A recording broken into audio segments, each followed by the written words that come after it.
It's The Rush from These Loud Thoughts off their 1111 album released in 2021. Before that, distanced the Peak Quar version. We've got These Loud Thoughts, Bryn Parker on the phone. Bryn, how's it going this evening? It's going great. How are you doing? So good. We are so excited to have you on the phone. You're one of our longtime favorite artists to play here on the show. And before we even get into the conversation, I just want to tell you, your prolificness is unmatched, Bryn. You are a prolific songwriter and a performer and an artist, and I absolutely adore you for everything that you do out there. And we're so excited to continue to watch and support the growth of These Loud Thoughts. So, I really appreciate you too and the work you guys have done over the years too, and especially like the support that you've given me has just been astounding. Well, we do appreciate you, and like I said, going through setting up this third set triple play, I was going back, and in just the brief time that These Loud Thoughts has been your primary focus, there's already a ton of music to get to go through and to get to experience. And when you really dig into the deeper layers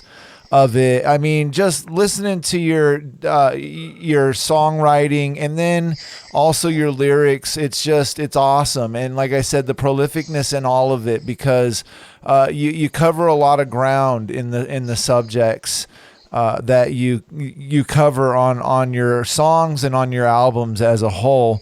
So let's stop praising so much here and just get into the conversation a little bit about, a little look back on These Loud Thoughts, the project so far. Goodness, it seems like about 3 years ago you came out and said, "This is my new project, These Loud Thoughts." And yeah, that sounds right. And over those 3 years, you put out a great collection of music so far. So let's talk about it a little bit. What's been some of your favorite successes of These Loud Thoughts so far in the last 3 years? I think for me personally, and it's always been this way for me when it comes to creating art, is I like to build a sense of community. And I love to bring in friends and people that I work with and other musicians and other artists.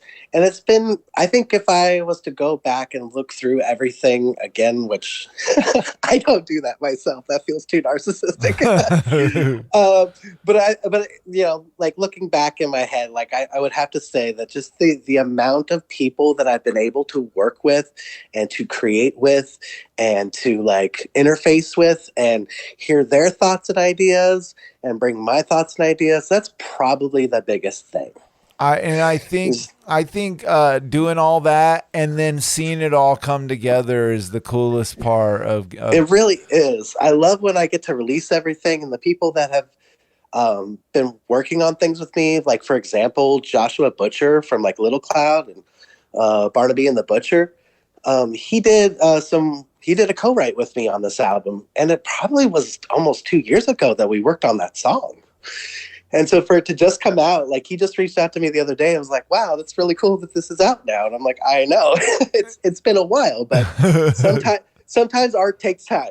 No, absolutely. And whatever the various reasons are, it's exciting that it does come to fruition in the way that it does. So, you set out with this plan, These Loud Thoughts.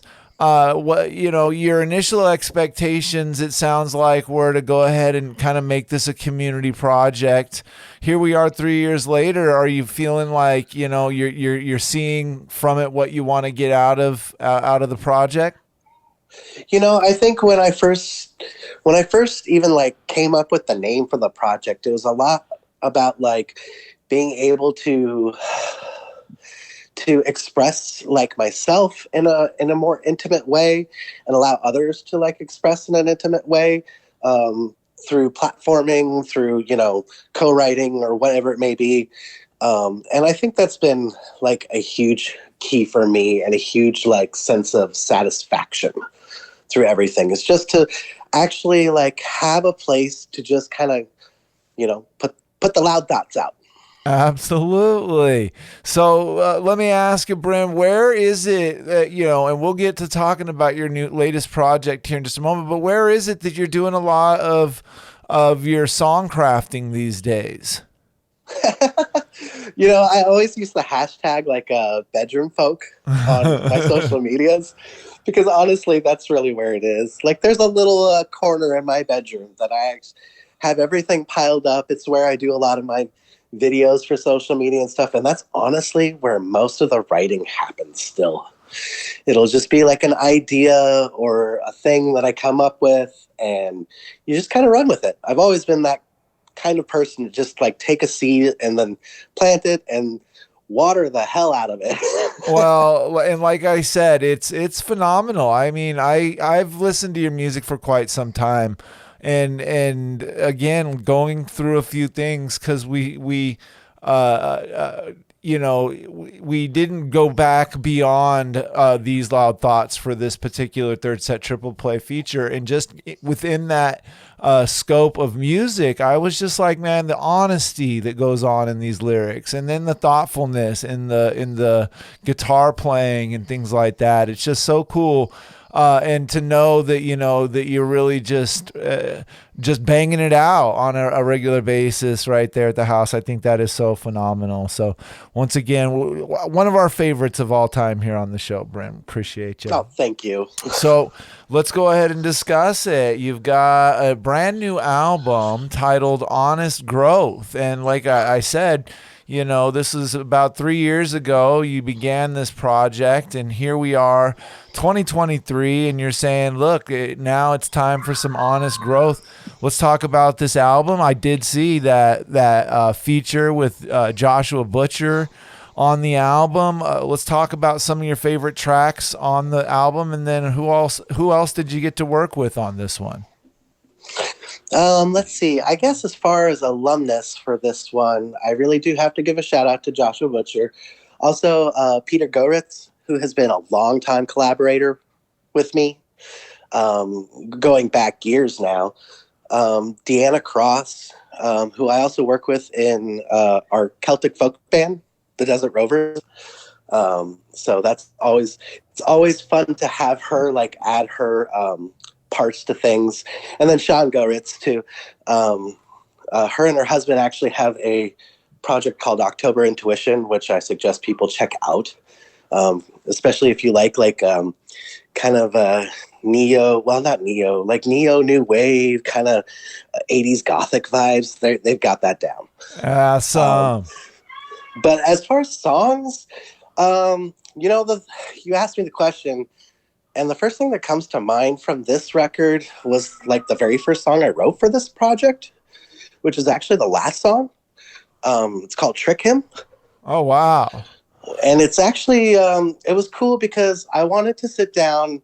I've always played around with a lot of indie rock and indie pop sounds, even though I'm probably primarily like a folk writer.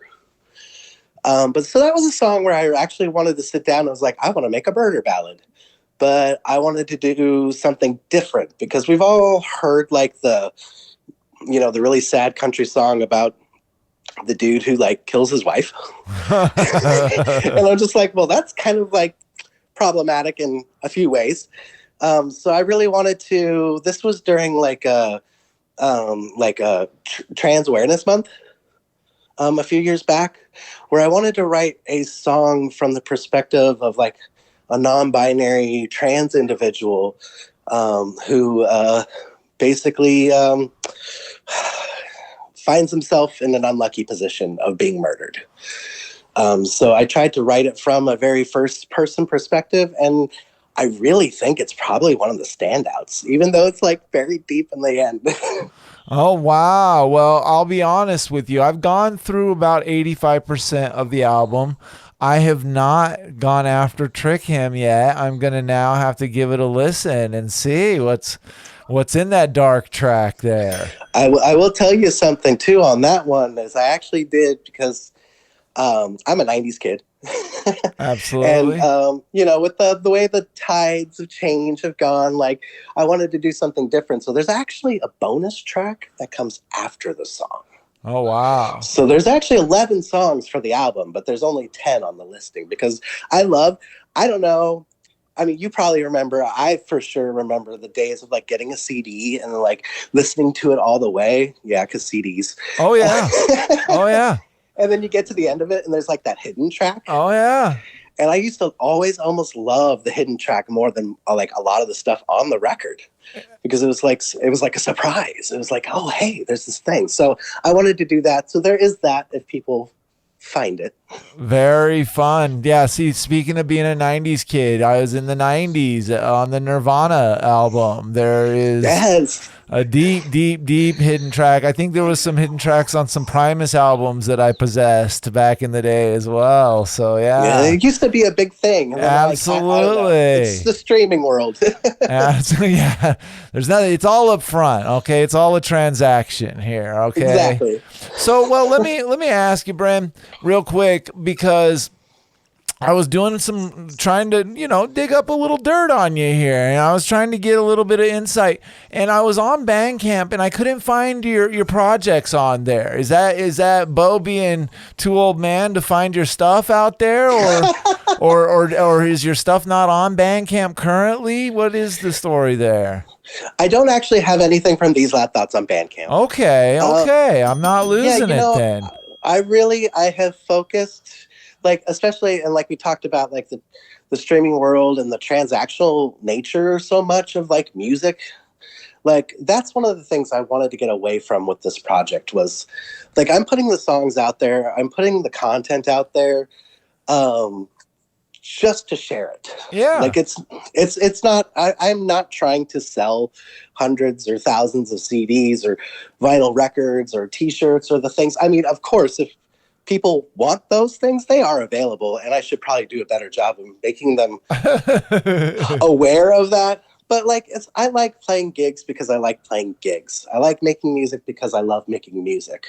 That's like, this is therapy more than it is like a product. That is why you're one of the greats. I'm telling you right now. You're gonna win because you don't need to win and you don't want to win. You're gonna win because you're loving doing it. I absolutely love it, Brent. So my bank account does not love me though. All right. Well, it's a tough prospect, but props to you for being out there and like I said, back to the prolificness of it all. I mean, you're still producing the albums and you're still getting out there playing, and I absolutely love every moment of it. And like I said, we can't appreciate you enough. Well, with that being said, then, with you not having it on Bandcamp and whatnot, where is it that you're most available, that people can find These Loud Thoughts on the internet? I am streaming everywhere that is streaming. So whether that's Amazon or Spotify or Google Play, or is Google Play even a thing? I don't even know. Yeah, it's something. I don't know what it is.